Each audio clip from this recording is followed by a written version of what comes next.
ర్యాలీకి వచ్చారు, వాళ్ళు చాలా సంతోషం. కానీ దీంతో పాటు మీకు ఎవరు మేలు చేశారు, ఎవరితో ఎవరు సంబంధం లేకుండా ఇంతకు ముందు ఏ పథకాలు కావాలన్నా ఆ నాయకుడి దగ్గరకో ఈ నాయకుడి దగ్గరకో లేకపోతే ఇంకొకరి దగ్గరకో రికమెండేషన్ చేస్తే తప్ప కానీ మీకు ఏ పథకాలు వచ్చే కాదు.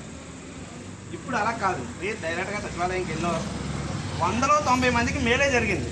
10 మందికి చిన్న చిన్న ప్రాబ్లమ్స్ ఉండొచ్చు, వాలంటీర్లతో అవ్వచ్చు, లేకపోతే సచివాలయం వాళ్ళతో అవ్వచ్చు, కానీ 90 మందికి మాత్రం మేలే జరిగింది. మీకు మంచి జరిగితే మీరు జగన్మోహన్ రెడ్డికి ఓటేయండి.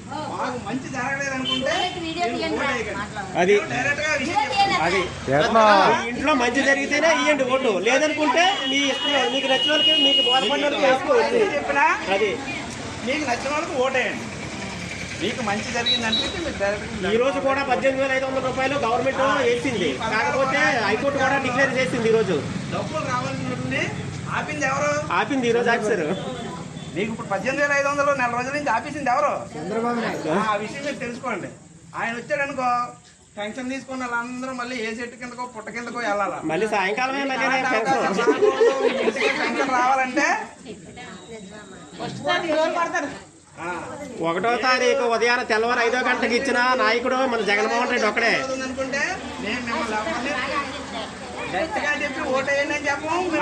అది మీ ఇష్ట ప్రకారంగా మీ ఆధార ప్రకారం ఉంటుంది. మీకు మంచి జరిగింది అనుకుంటే మాత్రం మీకు జగన్ కంపల్సరిగా తీసుకోవాలి. కాబట్టి జగన్మోహన్ రెడ్డికి ఓటేయండి. డబ్బులు తీసుకుంటే